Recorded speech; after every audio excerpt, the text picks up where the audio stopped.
Hello दोस्तों, स्वागत है आप सभी का आपके अपने चैनल ट्रिक पॉइंट में। दोस्तों, आज हम पढ़ने वाले हैं एंशिएंट हिस्ट्री का एक इम्पॉर्टेंट टॉपिक बौद्ध धर्म के बारे में। बौद्ध धर्म और महात्मा बुद्ध के बारे में बहुत ही डिटेल में मैंने इसमें कवर किया है और इसको हम पढ़ेंगे माइंड मैप की हेल्प से, जिससे कि सारी चीज़ें आपको अच्छे से समझ में भी आए और लंबे समय के लिए याद भी हो जाए। तो वीडियो पूरा आप लोग एंड तक जरूर देखना, इसमें बहुत सारे फैक्ट भी आपको मिलेंगे और कॉन्सेप्ट भी। तो वीडियो पूरा एंड तक देखें। चलिए शुरुआत करते हैं। महात्मा बुद्ध, इनकी बचपन का नाम सिद्धार्थ था और इनकी राशि का नाम गौतम था।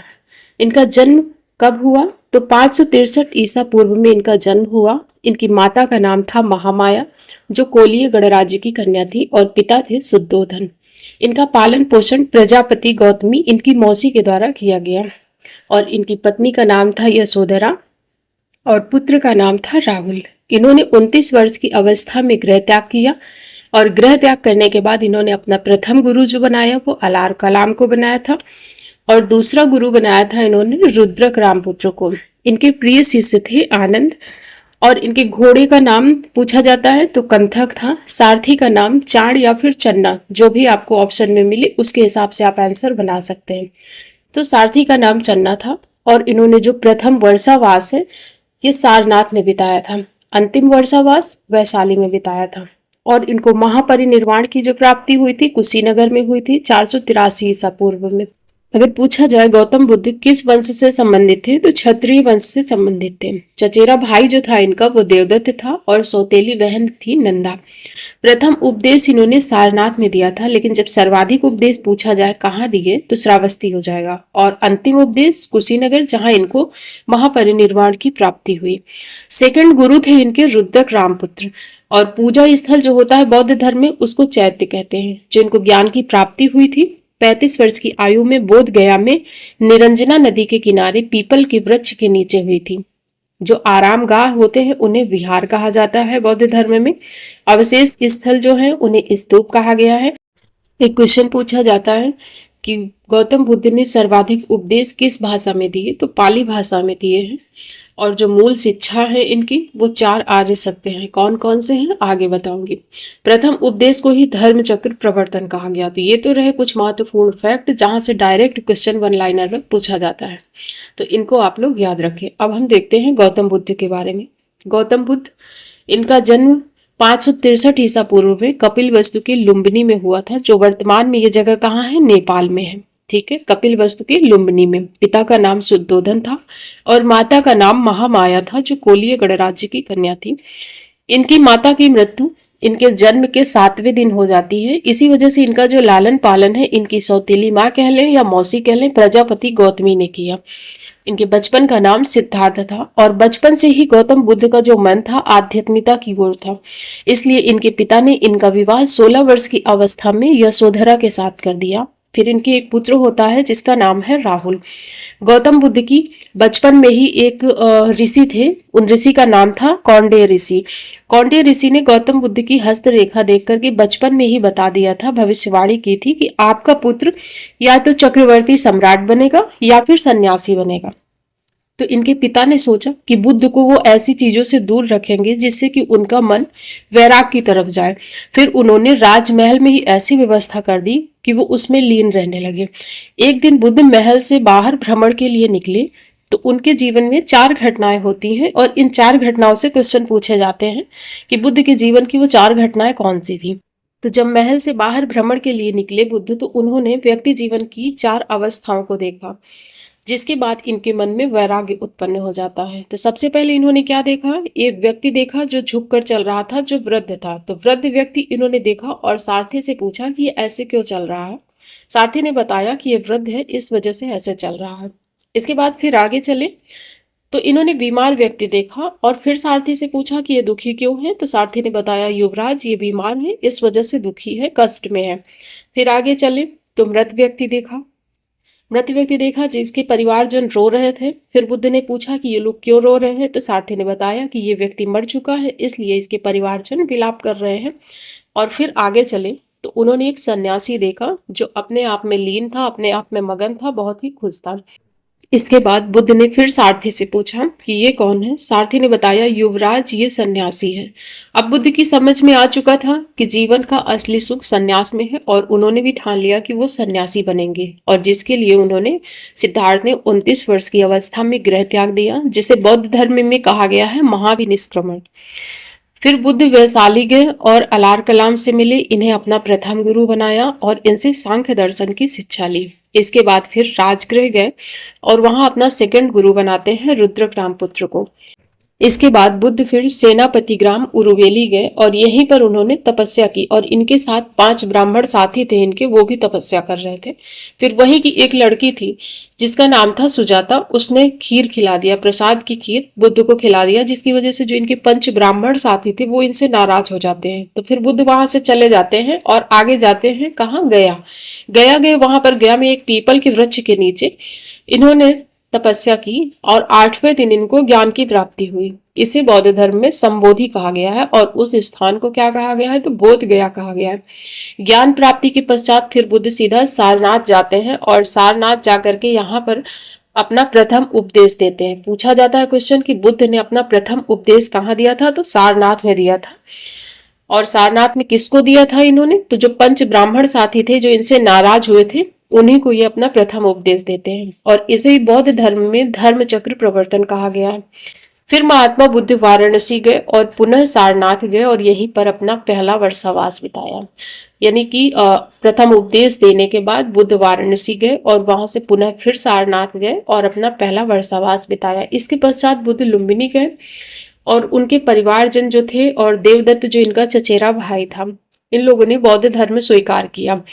फिर बुद्ध श्रावस्ती गए, यहाँ के राजा प्रसेनजीत उनके शिष्य बन जाते हैं, और यहीं पर एक व्यापारी की पुत्री है जिसका नाम है विशाखा।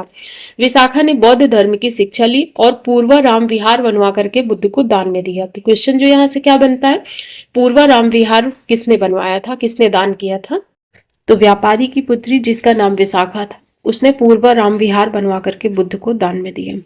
और एक चीज नोट लगा के याद रखिए, पूछा जाता है महात्मा बुद्ध ने सर्वाधिक उपदेश कहाँ दिए, तो महात्मा बुद्ध ने सर्वाधिक उपदेश दिए हैं श्रावस्ती में, जो कौशल देश की राजधानी थी। और पूछा जाता है कि बौद्ध धर्म में प्रवेश पाने वाली पहली महिला कौन थी, तो बौद्ध धर्म में प्रवेश पाने वाली पहली महिला इनकी जो मौसी थी या फिर इनकी सौतेली माँ कहें, जो प्रजापति गौतमी थी, वही थी। अब हम देखते हैं महात्मा बुद्ध ने 4 सत्य कथन कहे हैं जिन्हें क्या कहा जाता है, आर्य सत्य कहा जाता है। तो वह कौन से हैं, पहला है दुख है, दूसरा है दुख समुदाय, तीसरा है दुख निरोध, और चौथा है दुख निरोध गामिनी प्रतिपदा। इसका अर्थ क्या हुआ, तो दुख है यानी सर्वम दुखम अस्ति, दूसरा दुख समुदाय, दुख है तो उसका कारण भी है, इन्होंने कहा कि दुख है अगर तो उसका कारण भी है, और दुख निरोध इसका मतलब क्या है कि दुख को समाप्त किया जा सकता है, और दुख निरोध जो गामिनी प्रतिपदा है इसका मतलब क्या हुआ, तो दुख समाप्त करने का मार्ग भी है। और दुख समाप्त करने का मार्ग कौन सा है, यानी दुख निरोध गामिनी प्रतिपदा, इसके लिए इन्होंने अष्टांगिक मार्ग बताया। तो याद रखें 4 आर्य सत्य, दुख, दुख समुदाय, दुख निरोध, दुख निरोध गामिनी प्रतिपदा, जिसमें जो दुख निरोध गामिनी प्रतिपदा है इसका अर्थ है कि दुख समाप्त करने का मार्ग क्या है, और इसी के लिए अष्टांगिक मार्ग बताए। कौन कौन से है वो अष्टांगिक मार्ग, देखते हैं। सम्यक दृष्टि, सम्यक ज्ञान, सम्यक आचरण, सम्यक वाणी, सम्यक कर्म, सम्यक जीविका, सम्यक व्यायाम, सम्यक संकल्प। ये 8 जो है इन्हें क्या कहा जाता है बौद्ध धर्म में, तो इन्हें ही अष्टांगिक मार्ग कहा जाता है, जो दुख समाप्त करने का मार्ग है। इसके बाद फिर बौद्ध धर्म के त्रिरत्न हैं, कौन से हैं, बुद्ध, संघ और धम्म, ये त्रिरत्न है। बुद्ध के कुछ अनुयायी शासक थे महत्वपूर्ण, जिनसे क्वेश्चन पूछा जाता है। तो एक थे राजा बिंबिसार जो मगध के राजा थे, राजा प्रसेनजीत ये कौशल के राजा थे, और उदयन ये वत्स के राजा थे। एक बार क्वेश्चन पूछा गया कि बुद्ध कौशाम्बी किसके शासन काल में गए थे, तो बुद्ध कौशाम्बी जब गए थे उस समय राजा उदयन थे। तो कौन था शासक, राजा उदयन थे। जो वत्स की राजधानी थी वो कौशाम्बी थी, तो जब कौशाम्बी गए तो उस समय राजा उदयन थे, इसको याद रखें। इसके बाद फिर हम देखते हैं बौद्ध धर्म के प्रतीक कौन से हैं। तो बौद्ध धर्म में जो बुद्ध के जन्म का प्रतीक है वो कमल या सांड है, और गृह त्याग का प्रतीक है घोड़ा। ज्ञान प्राप्ति इनको हुई थी पीपल के वृक्ष के नीचे, जिसे बोधि वृक्ष कहा जाता है, और निर्वाण, निर्वाण का प्रतीक क्या है? तो पद चिन्ह है, और मृत्यु का है स्तूप। बुद्ध के अनुयायी जो थे, इन्हें दो भागों में विभाजित किया गया है। कौन कौन से हैं? एक है भिक्षुक, दूसरे हैं उपासक। भिक्षुक कौन से हैं? तो बौद्ध धर्म का जो प्रचार प्रसार करने के लिए संन्यास ग्रहण किए, उन्हें भिक्षुक कहा गया। और उपासक, ये गृहस्थ जीवन में रहते हुए ही, गृहस्थ जीवन व्यतीत करते हुए बौद्ध धर्म अपनाया, उन्हें उपासक कहा गया। तो इसको रटना नहीं पड़ेगा। भिक्षुक मतलब कि जो संन्यास ग्रहण कर ले, संन्यास ग्रहण करते हुए बौद्ध धर्म का प्रचार प्रसार करे, वो भिक्षुक हो गया। और जो गृहस्थ जीवन में रहते हुए, व्यतीत करते हुए बौद्ध धर्म को अपनाए, वो उपासक हो गया। ठीक है। और बौद्ध संघ में सम्मिलित होने की आयु पूछी जाती है। न्यूनतम आयु क्या थी? 15 वर्ष थी। और मृत्यु इनकी हुई थी 80 वर्ष की अवस्था में, 483 ईसा पूर्व। कहाँ पर हुई थी? कुशीनारा या वर्तमान कुशीनगर में, जिसे क्या कहा गया है बौद्ध धर्म में? महापरिनिर्वाण कहा गया है। इसके बाद बौद्ध धर्म की 4 संगतियां हुई थी, जिनसे क्वेश्चन पूछे जाते हैं। तो इनको एक चार्ट के माध्यम से देखते हैं, जिसके आपको आसानी से याद हो जाए। तो प्रथम बौद्ध संगति ये हो रही है 483 ईसा पूर्व में, राजगीर में हुई। शासक थे अजातशत्रु और पुरोहित थे महाकश्यप। इसका जो परिणाम निकला, तो 2 बौद्ध साहित्य लिखे गए, सुत्त पिटक और विनय पिटक। इसके बाद फिर 383 ईसा पूर्व में हुई दूसरी, और कहाँ पर हो रही है? वैशाली में। इस समय राजा कौन है? कालाशोक है, और पुरोहित थे सभाकामी। इसका क्या परिणाम निकला? तो पहली बार बौद्ध धर्म में फूट पड़ जाती है। पूछा गया है एक बार क्वेश्चन कि पहली बार बौद्ध धर्म में फूट कब पड़ी, तो उसका आंसर हो जाएगा दूसरी जो बौद्ध संगति हुई थी वैशाली में, उसमें पड़ जाती है। फिर तीसरी है जो 255 ईसा पूर्व में हुई थी, पाटलिपुत्र में। उस समय राजा थे अशोक, और जो पुरोहित थे मोगलीपुत्र तिस्य था। और इसमें क्या हुआ? तो अभिधम्म पिटक का संकलन हुआ। किसने किया था? तो मोगलीपुत्र तिस्य ने। ठीक है। और चौथी हो रही है प्रथम शताब्दी में। कहाँ पर? कश्मीर कुंडल वन में। राजा है कनिष्क, और जो पुरोहित है वो वसुमित्र है। एकमात्र बौद्ध संगति जिसके उपाध्यक्ष से भी क्वेश्चन पूछा जाता है, उपाध्यक्ष है अश्वघोष। चौथी बौद्ध संगति के उपाध्यक्ष पूछा जाता है तो अश्वघोष थे, याद रखें। और इसका परिणाम क्या निकला? तो बौद्ध धर्म में पुनः फूट पड़ गई। पहली फूट इनकी कब पड़ी थी? तो दूसरी बौद्ध संगति में। और चौथी में क्या हुआ कि 2 भागों में विभाजित हो गया बौद्ध धर्म, हीनयान और महायान में। ये इसका परिणाम निकला।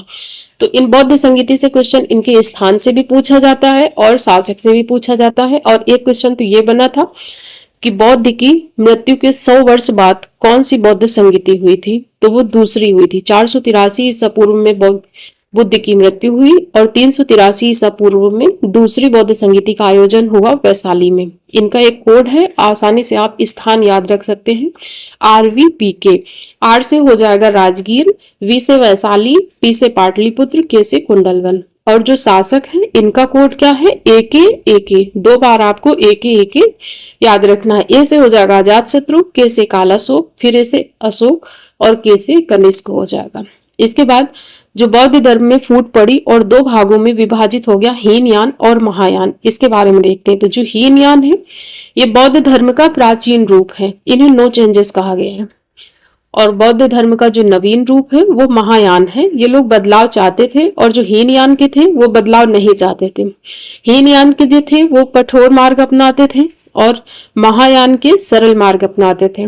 बुद्ध को हीनयान के जो थे लोग वो अलौकिक गुण वाला सामान्य पुरुष मानते थे, जबकि जो महायान शाखा के थे वो बुद्ध को भगवान मानने लगे। बुद्ध के प्रतीकों की पूजा करते थे, और ये बुद्ध की मूर्ति की पूजा करने लगे।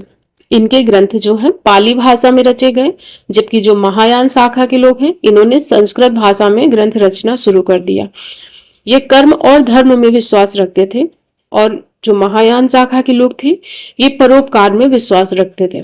इसके बाद पूछा जाता है जो हीनयान शाखा है इसका प्रचार प्रसार कहाँ हुआ? तो लंका, वर्मा, थाईलैंड, जो श्रीलंका है, वर्मा, थाईलैंड और कंबोडिया आदि जगह हीनयान शाखा का प्रचार प्रसार हुआ। और महायान का इसका प्रचार प्रसार तिब्बत, चीन, कोरिया, जापान आदि देशों में हुआ।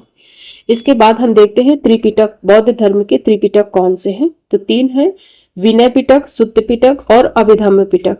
जो विनय पिटक है इसमें भिक्षु एवं भिक्षुणियों के आचरण संबंधी नियम है। और सुत्त पिटक, इसमें बौद्ध धर्म के उपदेश संकलित किए गए हैं। तो क्वेश्चन यहाँ से यही बनेगा कि बौद्ध धर्म के उपदेशों का संकलन किसमें किया गया है, तो सुत्त पिटक में। और जब पूछा जाए कि भिक्षु और भिक्षुणियों के आचरण संबंधी नियम का उल्लेख किसमें है, तो विनय पिटक हो जाएगा। अभिधम्म पिटक, इसमें बौद्ध धर्म की दार्शनिक व्याख्या दी गई है। ये 3 पिटक हैं बौद्ध धर्म से संबंधित, जिन्हें त्रिपिटक कहा गया है। और जो जातक कथाएं हैं, इनसे पूछा जाता है तो ये मूल रूप से जो है पाली भाषा में रची गई है। इनकी संख्या कितनी है, तो 547 इनकी संख्या है। संख्या में थोड़ा सा विवाद है, कहीं कहीं 549 मिलता है, कहीं 50, कहीं 547। इस चीज को याद रखें, आपको ऑप्शन में एक ही दिया जाएगा, या तो 547 या 550। इसके बाद फिर बौद्ध धर्म से संबंधित कुछ ग्रंथ हैं, साहित्य हैं, जैसे बुद्ध चरित की रचना किसने की थी, तो बुद्ध चरित की रचना अश्वघोष द्वारा की गई थी और इसकी रचना संस्कृत भाषा में की गई थी। इसमें बुद्ध के जीवन का वृतांत और उनकी शिक्षाओं का वर्णन किया गया है और इसे बौद्धों की रामायण कहा जाता है। क्वेश्चन पूछा जाएगा कि बौद्धों की रामायण किसे कहते हैं, बुद्ध चरित को कहते हैं। फिर है धम्मपद, ये पाली भाषा में इसकी रचना हुई है और इसे बौद्धों की गीता कहा गया है। तो बौद्धों की गीता है धम्मपद और बौद्धों की जो रामायण है वो बुद्ध चरित है। बुद्ध चरित की भाषा याद रखें, संस्कृत भाषा। किसने लिखा है, तो अश्वघोष ने लिखा है। और इसी के साथ बौद्ध धर्म टॉपिक हमारा कंप्लीट होता है। वीडियो आपको कैसा लगा कमेंट करके जरूर बताएं। वीडियो अगर पसंद आया है वीडियो को लाइक करें, चैनल को सब्सक्राइब कर लें। Thank you.